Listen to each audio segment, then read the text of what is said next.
Esto es La Repregunta y yo soy Luciana Vázquez. La peor crisis en el gobierno de Milei desde que asumió, desde la derrota en la provincia de Buenos Aires y una semana pasada en la que el gobierno no logró todavía hacer pie. ¿Qué es la Argentina hoy? ¿Qué son los votantes hoy? ¿Qué es Milei hoy? ¿Y qué es este kirchnerismo que, como el ave fénix, siempre vuelve? Bueno, vamos a pensar hoy esta Argentina tan particular, este cimbronazo que se viene dando, de la mano de un fino analista político, me refiero a Martín Rodríguez. Muchísimas gracias, Martín, hoy por estar en La Repregunta. Bueno, muchas gracias, Luciana, por la invitación. Martín es escritor, es poeta, es una de las plumas y de las mentes que piensan con más inteligencia el proceso político de los últimos años. Es editor y fundador de la revista Panamá. Es autor y compilador de varios libros muy interesantes, el último de los cuales es ¿Qué hacemos con Menem?, los 90, 20 años después, que compiló junto a Pablo Toussaint. Tiene otros títulos, como por ejemplo El macrismo y su época o Los años kirchnerista, orden y progresismo. Martín, gran sorpresa por los 13 puntos de diferencia que el kirchnerismo, Axel Kicillof y el armado político de la provincia de Buenos Aires le sacó a Javier Milei. Sí. Estaba instalada la idea desde la elección de 2023, desde el escenario político de 2023, que Milei irrumpió en ese escenario para captar sonidos de la voz popular, sí. Si con un oído absoluto registraba algún cambio de época. ¿El cambio, la votación en la provincia de Buenos Aires dice otra cosa? ¿Dice que ese cambio de época no era tan permanente? ¿Qué está diciendo? A ver, vamos por partes o lo que uno puede ver, porque es cierto que a todos nos sorprendió la distancia, ¿no? No el triunfo del peronismo, que todo el mundo más o menos sensato descontaba con una cierta... se decía que el propio gobierno, en algún momento había una idea de que el gobierno instalaba la idea de que perdía al estilo Durán Barba, viste que siempre decía, la mejor posición es como correrla de atrás, ¿no? Pero efectivamente todo el mundo decía, bueno, 5, 6, 7 puntos, que yo, bueno, la distancia se hizo más grande y quedó. Es cierto que en la lectura de votos puede decir, bueno, el peronismo mantuvo su caudal de votos, no perdió nada. Y también es cierto que el fenómeno de Milei fue un voto, te diría, que tenía un rasgo muy federal, ¿no? Es decir, no había penetrado, no había sido un voto ganado en la provincia de Buenos Aires, claro. Y sobre todo en el Gran Buenos Aires, lo que se llama conurbano, sino un voto, digamos, más de afuera, de las afueras, de la región pampeana, de la zona núcleo y más allá también. Uh-huh. Y ese había sido el rasgo, me parece a mí, ¿no? Como el rasgo que hacía como colisionar, entre comillas, una política que se venía diciendo y se repite hace bastante tiempo sin ninguna originalidad, digo, que está como muy encerrada en el AMBA, en el área metropolitana de Buenos Aires, ¿no? Que sus sentidos, la gobernabilidad se carga ahí, ¿no? Es decir, casi diría, vivimos bajo el signo del modelo de gobernabilidad dualdista, ¿no? A partir de 2002, ni hablar el peronismo, ¿no?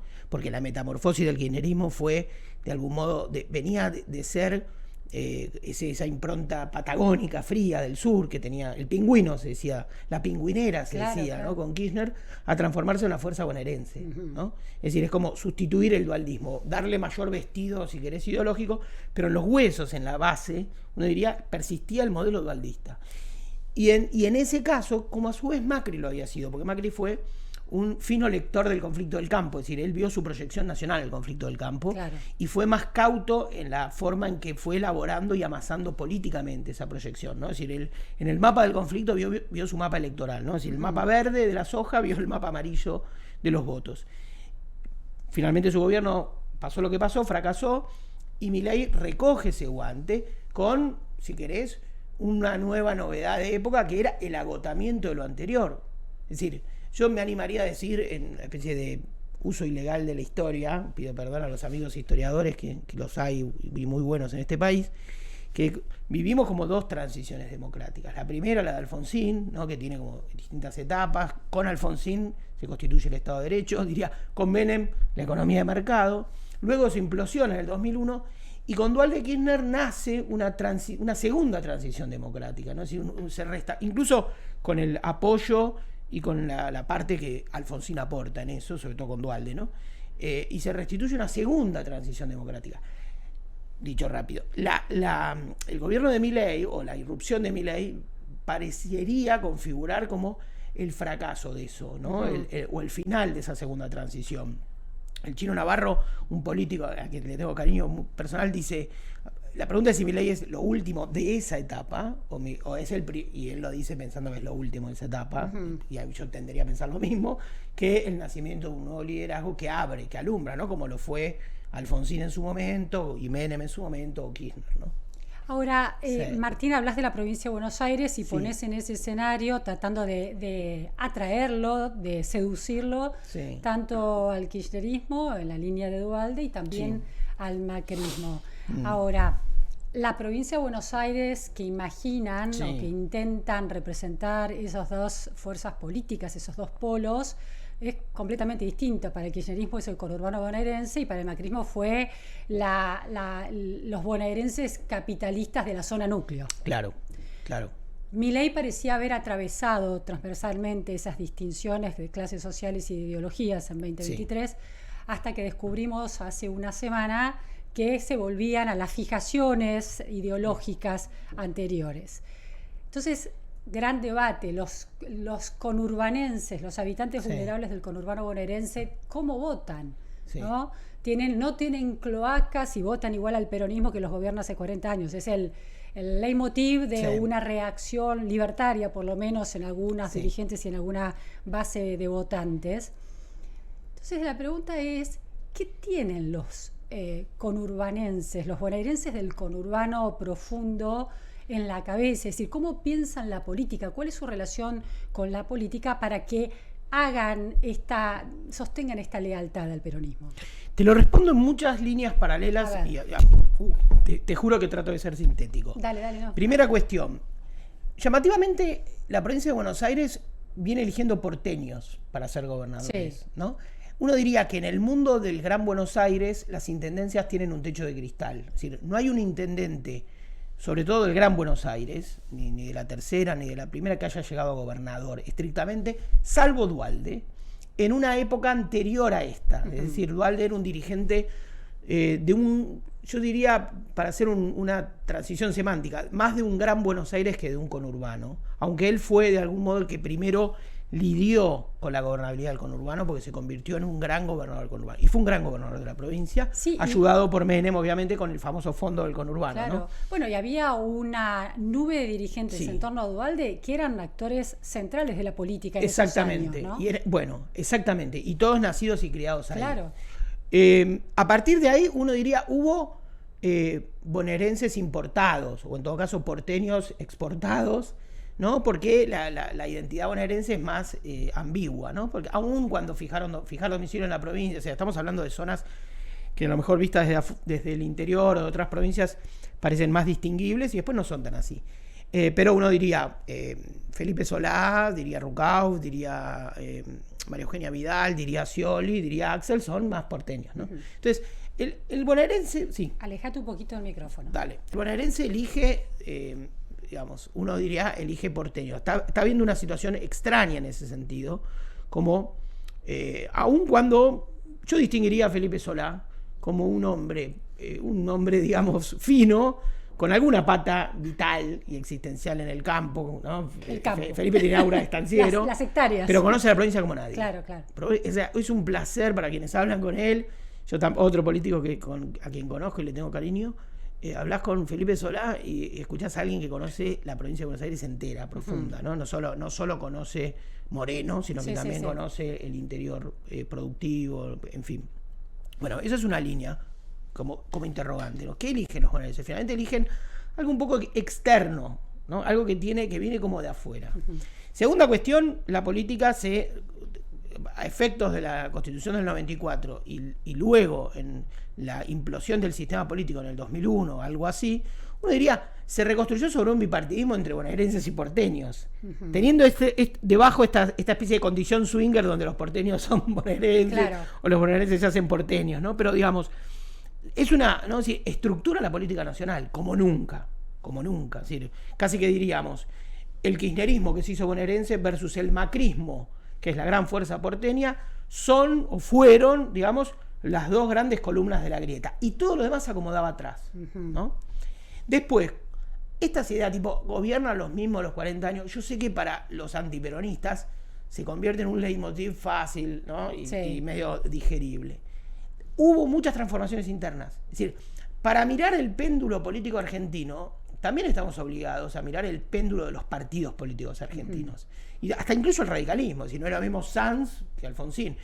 No es lo mismo la metamorfosis que hubo de aquellos varones del conurbano, que eran un sostén político de Duhalde, con distintas renovaciones. Hoy hasta la Cámpora tiene intendencias. Entonces, ha habido transformaciones y distintas mutaciones. Otra cosa que hay que ver, los límites que tiene la gobernabilidad de un intendente. Por ejemplo, uno dice, la policía de tal localidad, pero no existe la policía comunal. El jefe de distrito tiene el visto bueno de un intendente, pero el intendente no es el jefe, no es el jefe político o el jefe orgánico del policía jefe de distrito. Pero Martín, vos lo que estás planteando entonces es que el votante del conurbano, que sostiene su voto más sistemáticamente, uno diría desde fuera, con el peronismo kirchnerismo, el pero-kirchnerismo, ¿no? Ha sido mucho más votante del peronismo que de Juntos por el Cambio, que fue muy un interregno que empezó y terminó de una manera muy clara. En alguna intendencia con, no sé, Diego Valenzuela en 3 de febrero, o Martiniano Molina en algún momento en Quilmes, pero eso no dura mucho. Es decir, ese votante de bonaerense está leyendo tan sutilmente las transformaciones del kirchnerismo como para sostener esa lealtad. Está bien la pregunta, se van dando, yo digo, seguramente es una situación de proceso, porque además cambian las generaciones de políticos y cambian las generaciones de votantes. Pero hay una parte de la pregunta, lo hice un poco largo, y tal vez de la respuesta que yo quería dar, que es, y en el caso de Milei, gobernó contra el conurbano. Es decir, contraer la política social, aún con las compensaciones proporcionales que hubo en la UH, porque es una partecita, pero contraer la política social, abrir las importaciones, reducir a cero la obra pública necesaria. Después vos podés decir la cartelización de la obra pública, pero eso es como si fuese el desvío que tiene al argentino, ¿no? El desvío de la obra pública y la corrupción, pero reducir a cero la obra pública. Una política de seguridad que la puede declamar, pero que a la vez, en este deterioro social que se profundiza en el conurbano, se genera el caldo de cultivo. Yo no, entre garantistas, manoduristas, ni entro en esa especie de casi juego extorsivo. Yo creo en el rol de la policía y también creo que hay que generar mejores condiciones sociales que hagan menos, que digamos, que dificulten la raíz social del delito. Entonces, si se gobierna contra el conurbano, ¿por qué te va a votar el conurbano? Un candidato de Milei, ¿qué le puede decir a un vecino? Porque la inflación no es un argumento suficiente, bueno, la baja es la un inflación argumento, y sostenida. pero el deterioro de la actividad económica es como la manta corta. Y esa manta corta se vive ahí en el Gran Buenos Aires. Porque vos decís, sí, baja la inflación, que es el hallazgo de Milei, es que vino a decir, yo vengo a solucionar la inflación. Ahora, ese pedido de solución de la inflación, a mí se me ocurre que para mucha gente es algo así como, y perdón tal vez la crudez o la rusticidad de la metáfora, que es, yo le dejé el auto en el taller, ¿no? Yo le dejé la economía a Milei para que la arregle. Después de 2 años, devolvémela. Vos vas a ver el taller y el tipo te dice, no, lo que pasa es que todavía no te arreglé el silenciador, no importa que haga ruido, pero dame el auto, o sea, dame la economía de nuevo. Yo te la di para que le saques la inflación. Es verdad que se desaceleró, pero al final me sacaste la economía. Claro. Interesante, porque el año pasado el gobierno, miembros del equipo económico con los que uno hablaba, temía que hubiera un límite de la paciencia social que se iba a cumplir a fin del año pasado. Lo que vemos es que por lo menos en el conurbano bonaerense ese momento llegó ahora en este fin de 2025. Y hay una parte que es la descripción que se hace, digamos, que se hizo y que tenía una eficacia discursiva. Un dirigente y también un cronista de La Matanza, Cristian Navarrete, que colabora con nosotros, ha escrito cosas muy interesantes, ensayos muy buenos sobre el Gran Buenos Aires, decía, él es obviamente votante anti-Milei, pero decía, bueno, fue inteligente el cierre en Moreno, y decir, miren esto, miren cómo vive mucha población del Gran Buenos Aires. Pues bien, yo entonces digo, sí, comunicacionalmente es eficaz, Pero entonces, ¿qué le ofrece él? Claro. Yo te traía hoy, lo hago lo más rápido posible. Ahí es la parte donde ellos funcionan como libertarios y no como liberales. Hay un libro, se llama Los rostros del Estado, de un investigador muy serio, Nicolás Rivas, que fue director de la carrera de Trabajo Social, una carrera dentro del universo de las ciencias sociales, la más ligada operativamente al Estado. Él descubre en un trabajo de archivo muy profundo todos los antecedentes de política social que hubo en la Argentina, incluso las líneas de continuidad. El otro día decía, las damas de beneficencia también daban máquinas de coser, por ejemplo. Claro. Una especie de línea de continuidad. Él es peronista, pero una línea de continuidad con la Fundación Eva Perón, y la famosa figura, que uno la ve, que son los cuadros de Santoro, la figura de la máquina de coser. Existía, y esta es la más interesante de todas, una institución argentina itinerante que se llamaba la visita domiciliaria.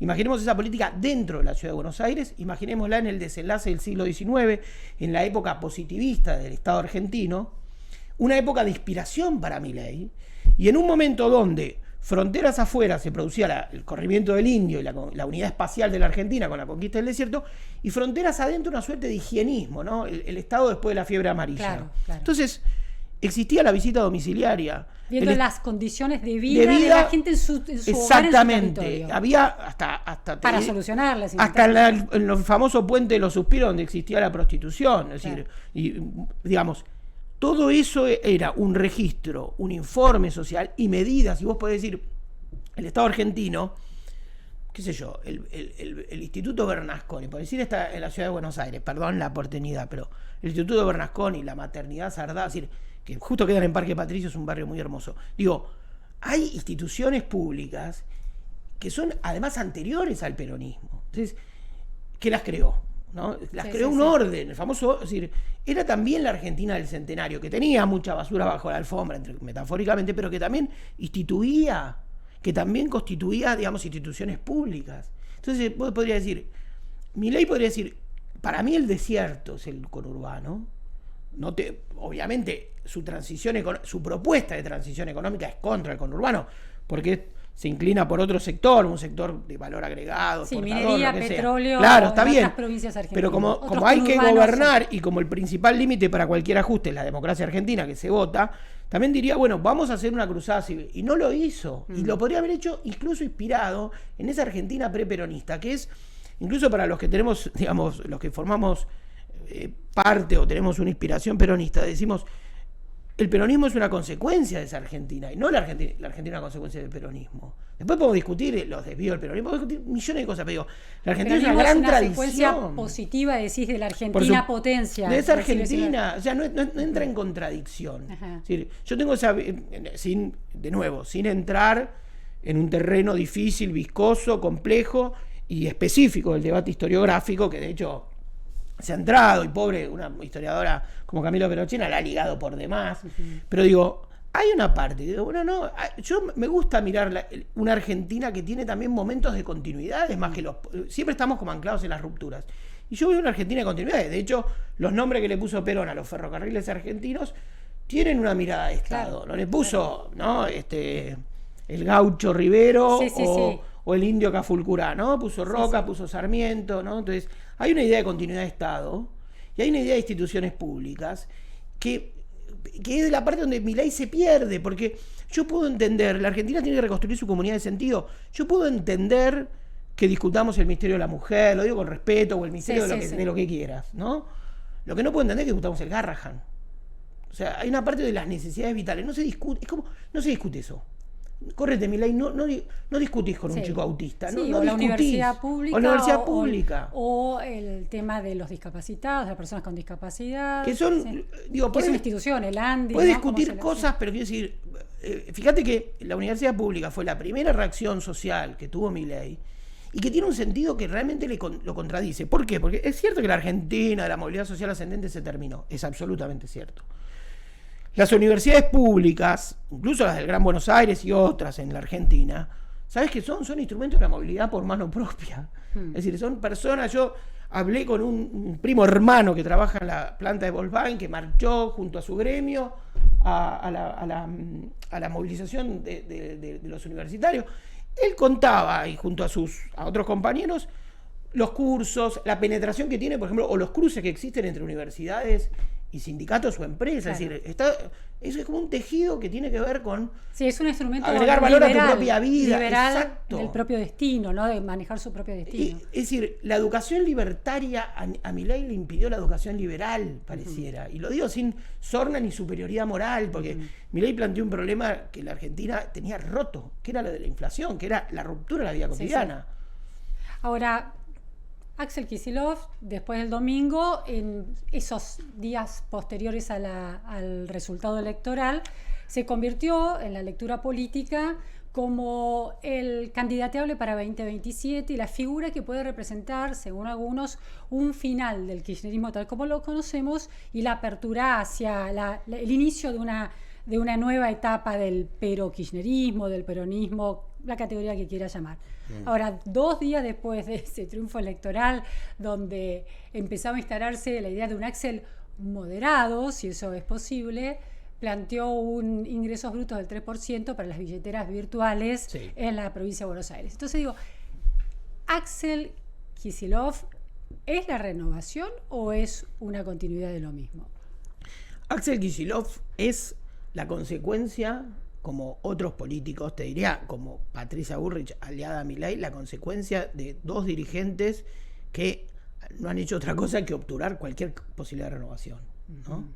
Y en este caso obviamente pienso en Macri y en Cristina. Es decir, se han dedicado, incluso uno diría, entrado en la etapa nepotista de sus proyectos, ¿no? Es decir, que para Macri la única persona que pueda renovar la Ciudad de Buenos Aires sea un primo hermano, que funciona, por momentos uno pareciera como interventor de asuntos corporativos, y que para Cristina la única persona capaz de heredar sea su hijo, Máximo Kirchner, y es decir, es el achicamiento definitivamente de un proyecto político, ¿no? Es decir, están jugando a menos. Entonces, ¿con qué se encontró? La interna con Alberto Fernández y la destrucción, digo, de una irresponsabilidad pública espantosa, donde no hay buenos ahí, te diría, o sea, porque Alberto Fernández no tuvo ningún rasgo interesante como presidente, pero digamos, que el solo hecho de que la pelea con Alberto Fernández, según la confesión pública que han hecho Cristina y Máximo, sea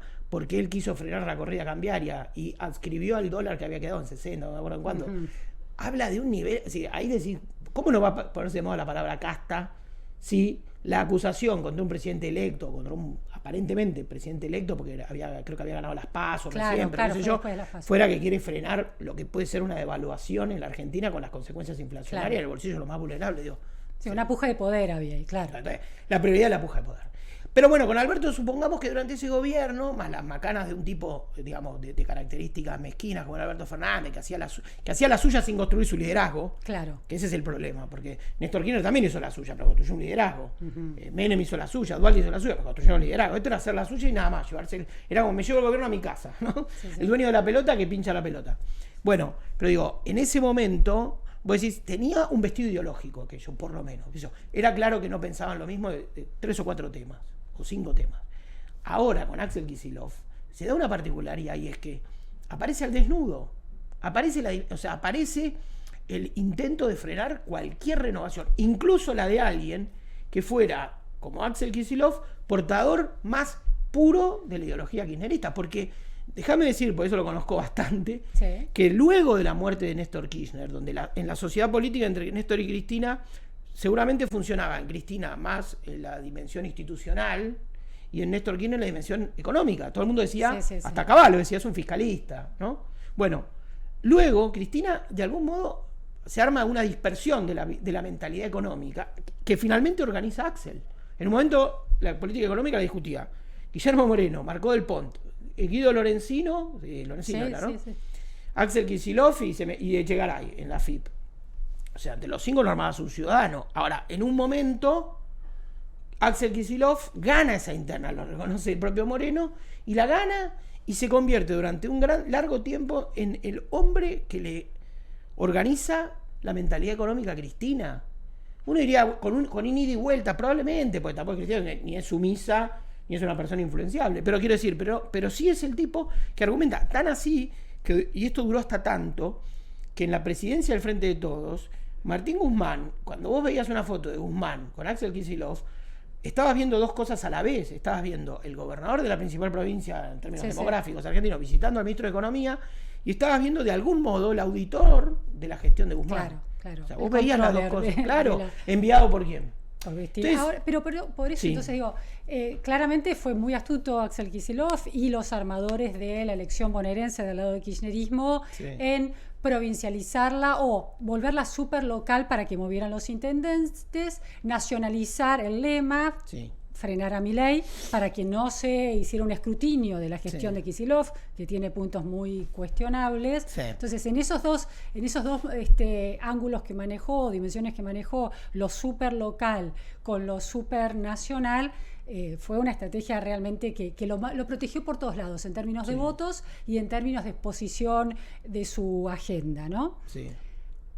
Eso es muy reconocible. Ahora, su discurso económico a veces es más dogmático que el discurso de la misma Cristina Fernández de Kirchner. Claro, ese yo creo que es el Entonces eso es un gran límite. Ese es el desafío que tiene Kicillof. Pero puede cambiar.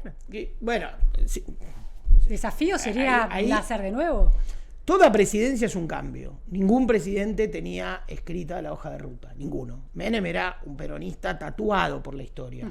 No olvidemos, el único presidente democrático de la Argentina que fue preso en la dictadura. Y preso. Está bien, no estuvo en la ESMA, pero estuvo preso. ¿No? Digo, para poner las cosas también en un lugar, porque pareciera que la historia la empezó ayer. Menem fue un hombre preso. Fue un hombre que conocía a los montoneros, conocía a Isabel Perón, conocía a Lorenzo Miguel. No fue preso domiciliario. No fue preso domiciliario. En una etapa. Estuvo en el barco, no pudo despedirse de su madre. Luego tuvo unas prisiones legendarias, llenas de anécdotas, pero digamos, era un hombre tatuado por la historia del peronismo, ¿no? Y era un hombre popular.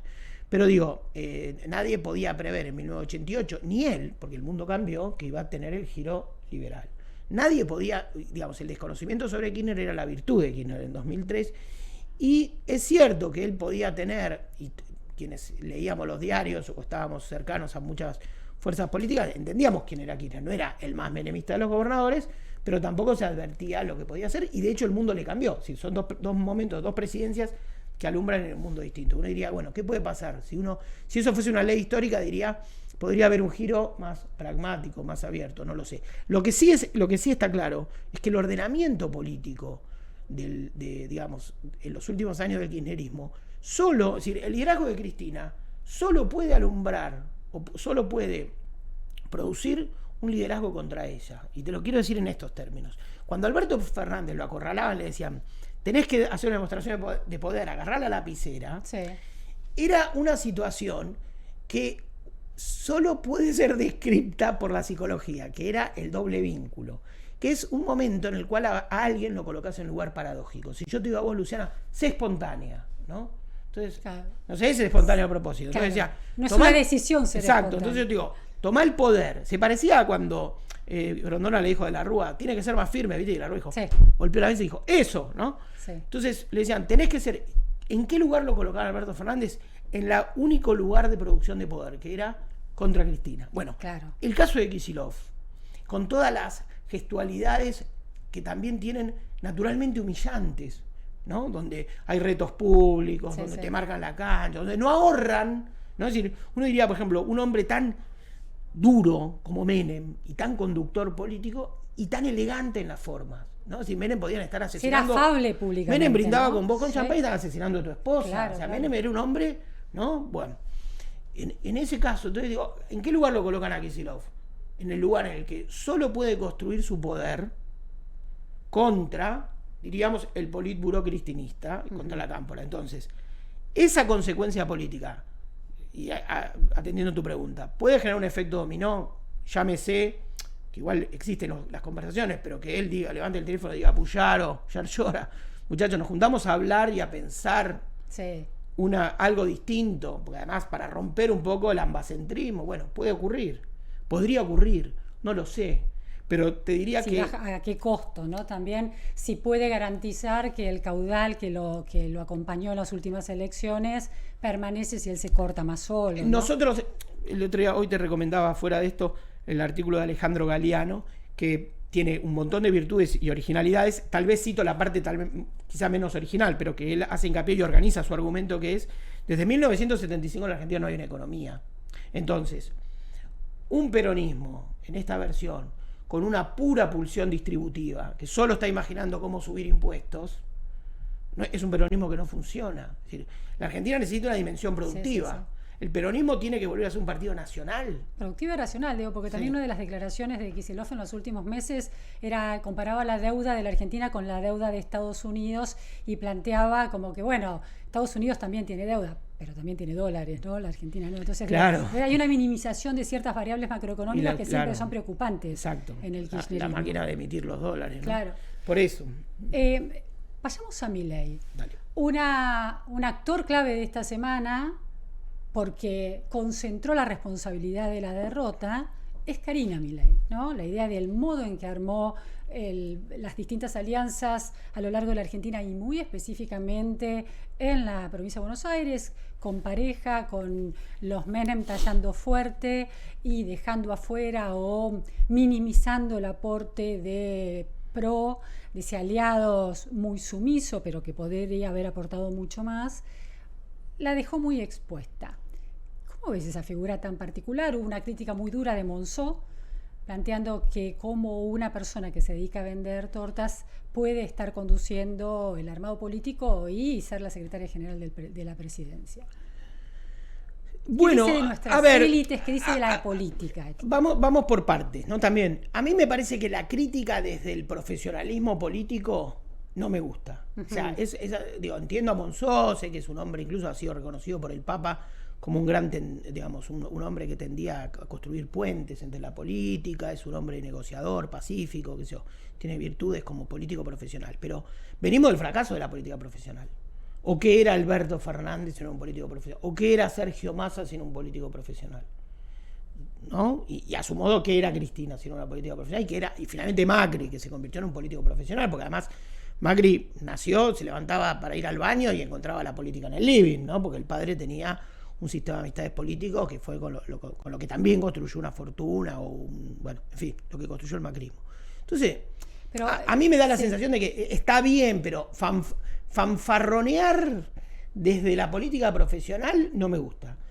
Es probable que el caso de los Milei sean la experiencia, por lo menos hasta ahora, de llegada a la Casa Rosada más plebeya, aun cuando no les conviene a los plebeyos, porque uso esa palabra que no me gusta usar. Sí, entiendo. Pero quiero decir, son los más plebeyos, las patas en la fuente de Balcarce 50 puertas adentro, que no les ha servido hasta ahora a los que tienen las patas en la fuente puertas afuera. Entonces es cierto, hay una contradicción. Sin embargo, me parece que la política argentina además tiene una virtud porosa. Porque dicho también esto, en la política argentina el sistema de decisiones es mestizo.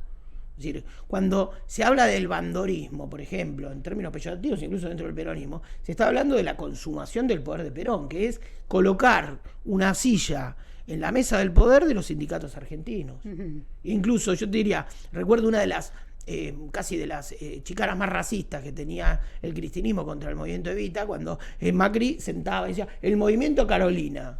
Bueno, sí, pero ¿sabes qué? Néstor Kirchner, cuando asume el poder en 2003, reconstruye un sistema político donde esos movimientos sociales, en una Argentina con más desocupados que votos, como dijo Kirchner, que creo que fue su mejor frase, formaban parte del sistema de decisiones. Entonces, cuando en 2015 la crisis no se superó, seguía habiendo muchos problemas sociales, y Macri dice, bueno, vamos a sentarnos también a negociar, estás diciendo, se está consumando el modelo kirchnerista, nos está destruyendo en ese momento. Uh-huh. Entonces, quiero decir, somos un país mestizo, un país de mesa grande de discusión. Acá no somos un país con una tendencia más a la élite chilena o al, no sé, por decir así, el profesionalismo brasileño, ¿no? Acá son, aún cuando llega un obrero, ¿no? Pero lo que quiero decir es, cuestionabas esta etapa de Macri poniendo a su primo Macri en la ciudad de Buenos Aires. Esta idea de llegar al poder por ser el hermano del líder político no es un problema, sobre todo en alguien que no tiene experiencia política, no tiene experiencia de liderazgo. Sí, eso sí. Es decir, la experiencia de Milei era nula, la soberbia es mayor y se va como descosiendo todo. Nunca hubo tantas internas tan rápido, internas que además por momentos inesperadas. La teoría del triángulo de hierro finalmente era una ficción. ¿Sí? ¿Qué era el triángulo de hierro? en parte diríamos, yo tomo una hipótesis que maneja la periodista Silvia Mercado, que es una invención de Milei para que se incorpore a la discusión política Santiago Caputo y de ese modo limitar a su hermana, ¿no? Es decir, Silvia da vuelta a la teoría y dice, si ahí no anida algo un poco más complejo en el vínculo entre Javier y Karina, por ejemplo, ¿no? Está bien, mañana se derrumba el país. Un psicólogo. Claro, mañana se derrumba el país y esto es como el libro de esotérico de López Rega, o sea, son esas cosas que decís, no sé, viste, es como cuando la imagen del CONICET bucea en el fondo del mar. Esto va a quedar al fondo del mar de la política, está claro que no es un tema decisivo, pero habla de una urdimbre muy compleja, ¿no? Bien, bueno, hemos llegado a nuestro tiempo, se ha cumplido. Muy bien. Tenemos que hacer de 1 hora y media la repregunta. Bueno. Muchas gracias, Martín. Muchas gracias a vos, Luciana. Gracias a todos por estar en la repregunta.